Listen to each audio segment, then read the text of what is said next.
তোমাদের কেউ মসজিদে উযুর সাথে যতক্ষণ বসা থাকে ততক্ষণ আরশ আজিমের চতুর্পাশে ফেরেশতারা বলতে থাকে, আল্লাহ আপনি তাকে ক্ষমা করে দেন, আল্লাহ এর ক্ষমা করে দেন, একে ক্ষমা করে দেন, একে ক্ষমা করে দেন। মিছিল শুরু হয়ে যায়, মিছিল। তিনি মসজিদে এত পরিমাণ সময় দিতেন যে সাহাবারা বলতেন এত মানুষ না, এজন্য মসজিদের কবুতর।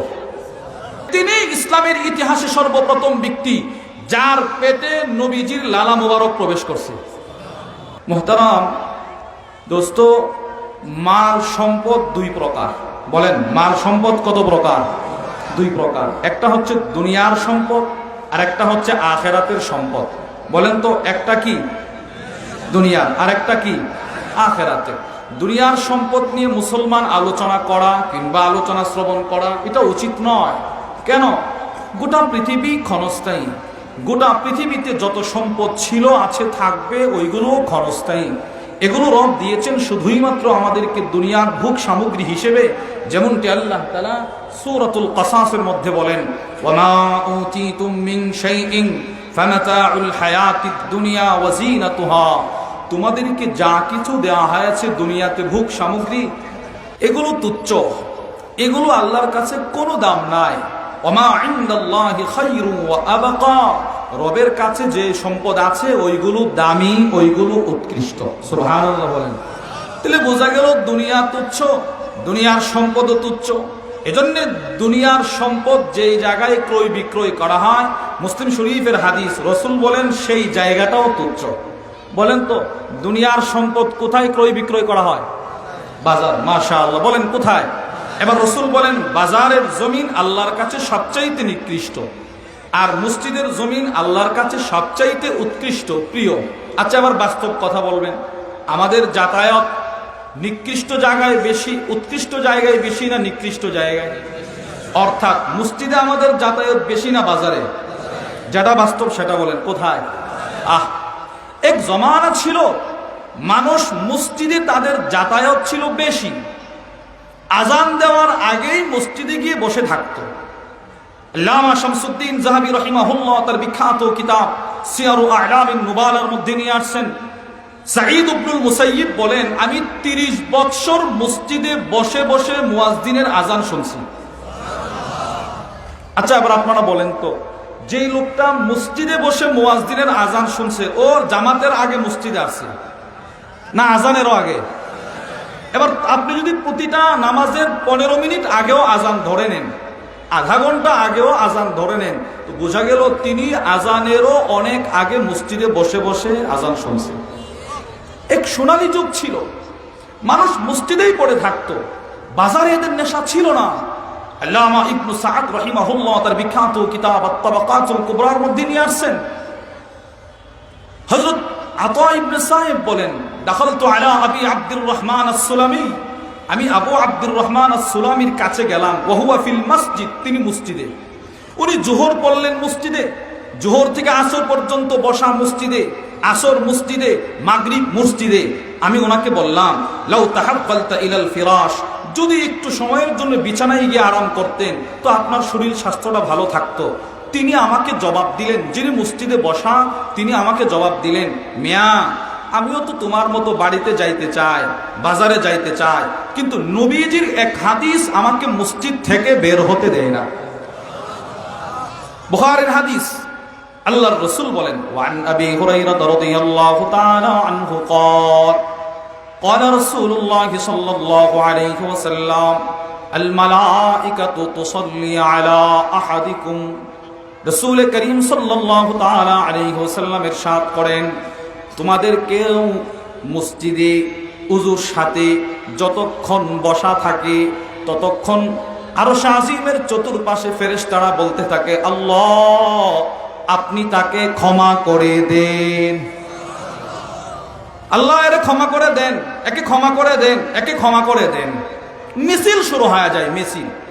আপনি যে মসজিদে বসা থাকে তার পক্ষ থেকে ফেরেশতারা মিছিল করে। তিনি বলেন, এই ফেরেশতাদের দোয়াটা নেওয়ার জন্য আমি মসজিদ ছাড়ি না। কি এক জমানা ছিল! আবু বকর সিদ্দিক রাদিয়াল্লাহু তাআলা আনহু ওনার মেয়ে আসমা রাদিয়াল্লাহু তাআলা আনহা, ওনার আরেক মেয়ে আমাদের আম্মাজান আয়েশা আস-সিদ্দিকা রাদিয়াল্লাহু তাআলা আনহা। আসমা বিনতে আবি বকর, ওনার ছেলের নাম আব্দুল্লাহ ইবনে জুবায়ের, আব্দুল্লাহর ছেলের নাম আমের। আমেরের ব্যাপারে নিয়ে আসছে আবু বকরের দুই মেয়ে রাদিয়াল্লাহু আনহা, আসমা আয়েশা রাদিয়াল্লাহু তাআলা আনহার ব্যাপারে আল্লাহু আকবার। আল্লামা ইবনু আব্দুল বার রাহিমাহুল্লাহ তার বিখ্যাত কিতাব আল ইস্তিআব ফি মারিফাতিল আসহাবের মধ্যে নিয়ে আসছেন আম্মাজান আয়েশা সিদ্দিকার ইলমের পাওয়ার কেমন ছিল, ওনার ইলম কত বেশি ছিল। সমস্ত সাহাবাদের ইলম যদি এক পাল্লায় রাখা হয়, সমস্ত নবীদের সমস্ত বিবিদের ইলম আম্মাজান আয়েশা ছাড়া সমস্ত বিবিদের ইলমও যদি ওই পাল্লাটায় রাখা হয়, পৃথিবীর শুরু থেকে কিয়ামত পর্যন্ত যত আলেম আসবে সবার ইলম যদি ওই পাল্লাটায় রাখা হয়, সাহাবাদের ইলমও এই পাল্লায়, সমস্ত নবীর বিবিদের ইলমও ওই পাল্লায়, সমস্ত উলামাদের ইলমও ওই পাল্লায়, আর বিপরীত পাল্লায় যদি আম্মাজান আয়েশার একা ইলম রাখা হয়, ওনার ইলমের পাল্লা ভারী হয়ে যাবে। কি ইলমের অধিকারিণী ছিলেন তিনি।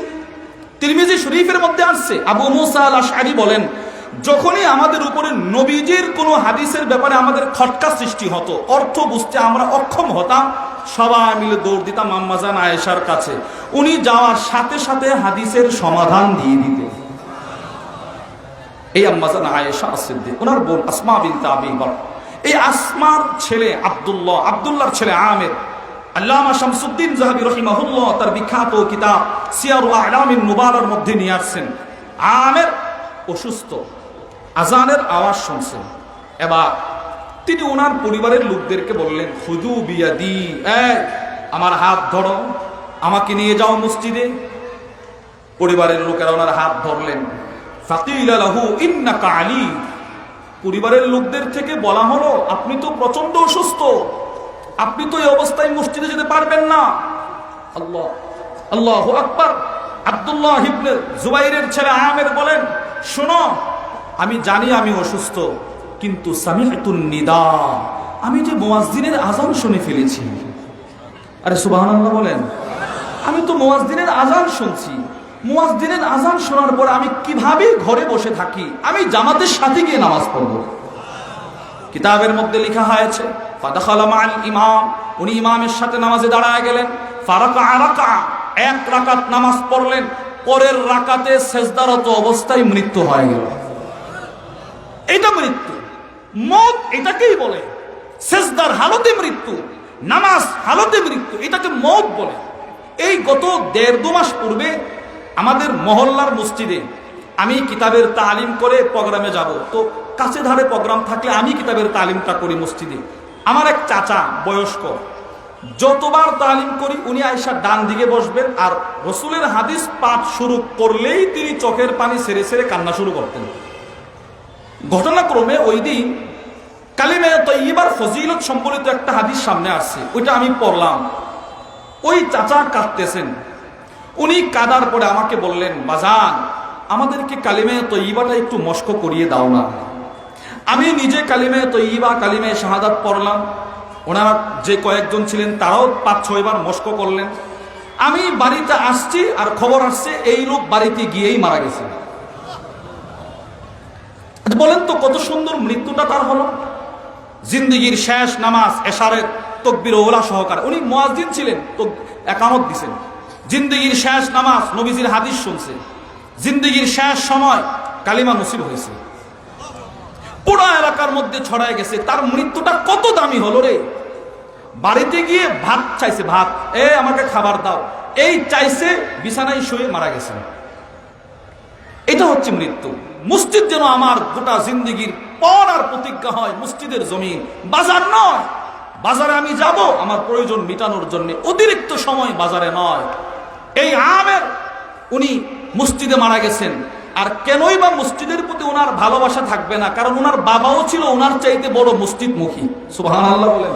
জগৎ বিখ্যাত আলেম আল্লামা আবুল ফরজ আব্দুর রহমান ইবনুল জাওজি রাহিমাহুল্লাহর বিখ্যাত কিতাব সিফাতুস সাফওয়া, 3 খণ্ডের কিতাব, ওটার প্রথম খণ্ডে নিয়ে আসছেন। আমেরের পিতার নাম আব্দুল্লাহ, আবু বকর সিদ্দিকের মেয়ের ঘরের নাতি। তিনি মসজিদে এত পরিমাণ সময় দিতেন যে সাহাবারা বলতেন এত মানুষ না, এজন্য মসজিদের কবুতর। ওনাকে মসজিদের কবুতর বলা হতো, কবুতর। কি পরিমাণ মসজিদে থাকতেন দেখেন। প্রতিনিয়ত ওনার পরিবারের লোকেরা আইসা বলতো, আর কত, এবার একটু বাড়িতে আসেন।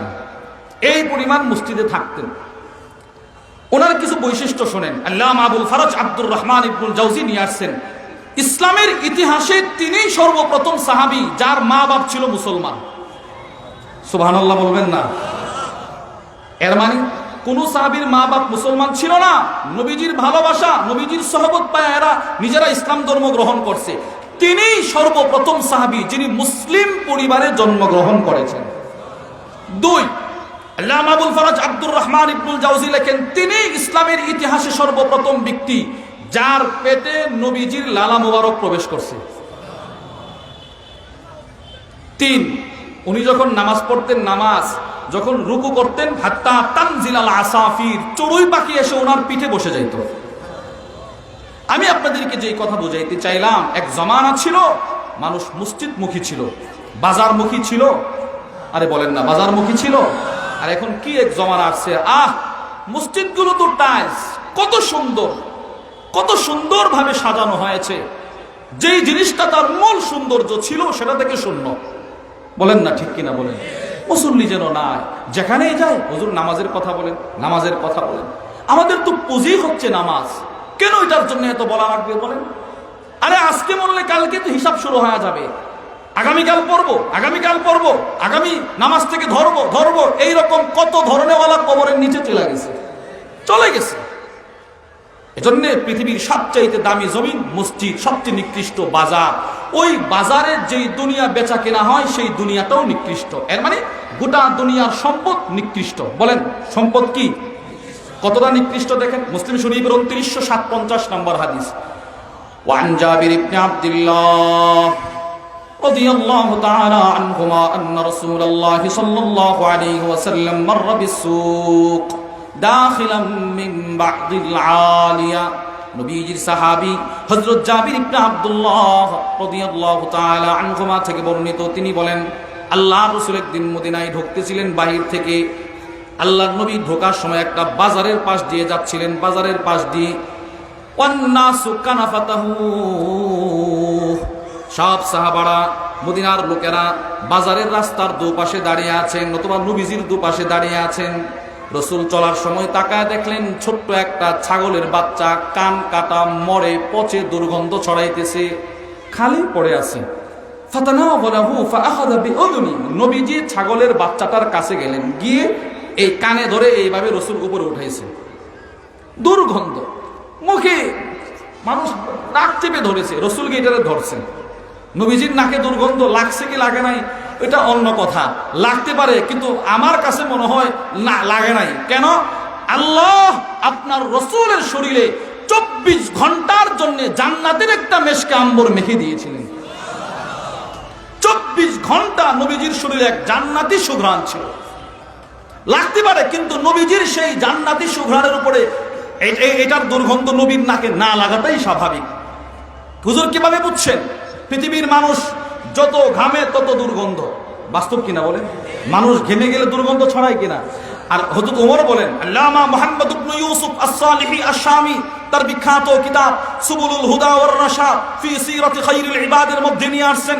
ওমর বলেন, কান্না রিহা আরাকি রাসূলিল্লাহি সাল্লাল্লাহু আলাইহি ওয়াসাল্লাম লাম আরা মিসলাহু ক্বাবলাহু ওয়ালা বা'দা। আল্লাহর কসম, নবীজির শরীরের ঘামের সুঘ্রাণের মতো সুঘ্রাণ আমি ওমর জিন্দেগিতে কখনো কোথাও দেখি নাই। হযরত আনাস বলেন, মুসলিম শরীফের হাদিস, আনাস বলেন, রসুল যখন ঘামতেন, নবীজির ঘাম যখন ঝরে ঝরে পড়তো, দূর থেকে মনে হতো কাআন্নাল আরাক আল-লু'লু, এজন্য ঘাম নয়, মণিমুক্তা ঝরতেছে, মণিমুক্তা। এজন্য আল্লাহ রসুলের যখন নবীজি ঘামতেন, সাহাবারা নবীজির ঘাম জমা করার জন্য বোতল আর শিশি নিয়ে দৌড়াদৌড়ি শুরু করতো। মুসলিম শরীফের হাদিস, আনাস বলেন, দাখালা আলাইনা রাসূলুল্লাহ সাল্লাল্লাহু আলাইহি ওয়াসাল্লাম, আল্লাহ রাসূল একদিন আসলেন আমাদের বাড়িতে। ফাকালা ইনদানা, এসে নবীজি কাইলুলা করলেন। হযরত আনাস বলেন, আল্লাহর রাসূল আরাম করতেছেন, করতে গিয়ে নবীজি ঘুমায় গেলেন। ফাআরিকান নবী সাল্লাল্লাহু আলাইহি ওয়াসাল্লাম, নবীজি ঘুমের করে ঘামতে শুরু করলেন। হযরত আনাস বলেন, হঠাৎ করে তাকায় দেখি ফাজাআত উম্মি বিকারুরা, আমার মা ছোট্ট একটা শিশির বোতল, কার ওরা বলা হয় হোমিওদের ছোট ছোট যে শিশির বোতল, ওইটা আতরের বোতল নিয়ে আসছে, শিশি নিয়ে আসছে। ফাজাআলাত তাসলুতুল আরাক, আমার মা নবীজির ঘামগুলো জমা করে করে সেই বোতলের ভিতরে ঢোকাইতেছে।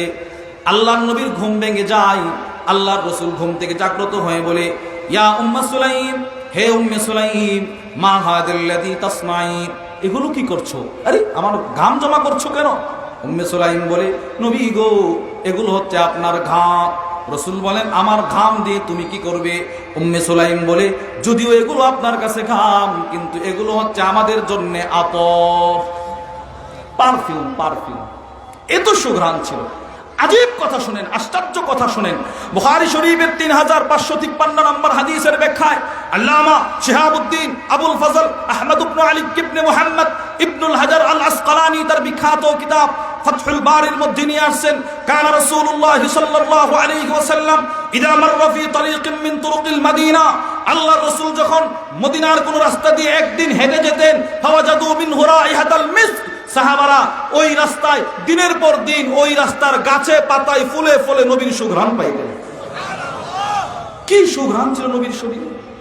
হযরত ওয়াইল ইবনে হুজর বলেন, কুনতু সাফিহু রাসূলুল্লাহ, আমি নবীজির সাথে মুসাফা করছি। মুসাফা এই হাদিসের ব্যাখ্যায় নিয়ে আসছেন, কোন নবীর সাথে মুসাফা করার পর থেকে আমি আমার হাতে সব সময় নবীর সুঘ্রাণটা পাইছি। কি সুঘ্রাণ ছিল। আচ্ছা, এবার আপনারা একটা প্রশ্নের জবাব দিবেন।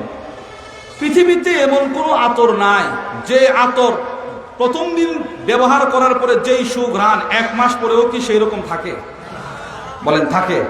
আচ্ছা, 1 মাস বাদ দিলাম, 15 দিন পরে রাসূল এমন কি আতর ব্যবহার করতেন যে নবীজির আতরটা 24 ঘন্টা, রাসূল যতদিন জীবিত ছিলেন ততদিন একই ধরনের পারফিউমের সুঘ্রাণ পাওয়া যেত। এটা ছিল জান্নাতি আতর। সুবহানাল্লাহ বলেন জোরে। হুজুর, জান্নাতি আতর আপনি পাইলেন কোথায়? আমি একটা পাইছি। আল্লামা মুহাম্মদ ইবনে ইউসুফ আস-সালিহি আশ-শামি তার বিখ্যাত কিতাব সুবুলুল হুদা ওয়ার রাশাদ ফি সিরাতি খায়রিল ইবাদের মধ্যে নিয়ে আসছেন, আল্লাহর রাসূলকে মেরাজের রজনীতে জান্নাতে নিয়ে জান্নাতে বসিয়ে রব নিজের কুদরতি হাতে জান্নাতের মেশকে আম্বর নবীর শরীরে মেখে দিয়েছে। উনি ইবারত নিয়ে আসছে, মাবদাউ হাযিহির রাইহাতুত তাইয়্যিবা বিজাসাদিহি সাল্লাল্লাহু আলাইহি ওয়াসাল্লাম মিন লাইলাতিল ইসরা। তিনি বলেন, মেরাজের রজনীর পর থেকে নবীজির শরীরের সেই সুঘ্রাণের প্রারম্ভিকতা শুরু হয়েছিল। তাহলে যেই নবীজির শরীরে এত সুঘ্রাণ, ওই নবীজির নাকে তো ছাগলের দুর্গন্ধটা না আসাই স্বাভাবিক। আসে না, এটা আমি বলি না, আসাটাই স্বাভাবিক। এরপরে রাসূল ছাগলের বাচ্চাটাকে হাতে নিলেন, নিয়ে বললেন, আইয়ুকুম ইউহিব্বু আন্না হাযা লাহু বিদিরহামিন, তোমাদের মধ্যে কেউ কি আছো এই ছাগলের বাচ্চাটাকে 1 টাকা দিয়ে 1 দিরহাম দিয়ে কিনবে? ফাকালু মা নুহিব্বু আন্নাহু লানা বিশাই। সাহাবারা বলে, ওগো আল্লাহর রাসূল, আমরা এটাকে টাকার বিনিময়ে কেন কিনবো? ওমা নাসনাউই, কিনেই বা কি করবো? এবার রাসূল বললেন, আচ্ছা ঠিক আছে, আতুহিব্বুনা আন্নাহু লাকুম, মাগনা নিবে? মাগনা, মাগনা বুঝেননি? টাকা ছাড়া নিবেনি, টাকা ছাড়া। সাহাবারা বলে, ওয়াল্লাহি লাউ কানা হাইয়া, যদি এটা জীবিত থাকতো, এটা ছোট কান কাটা, ওইটা আমরা নিতাম না। এবার আল্লাহর রাসূল বলেন, ফাওয়াল্লাহ, আল্লাহর কসম, ফাওয়াল্লাহ, আল্লাহর কসম, লা দুনিয়া আহওয়ানু আলাল্লাহি মিন হাযা আলাইকুম, এই ছাগলের বাচ্চা তোমাদের কাছে যতটা নিকৃষ্ট, গোটা পৃথিবীর সম্পদ আল্লাহর কাছে এর চাইতে বেশি নিকৃষ্ট।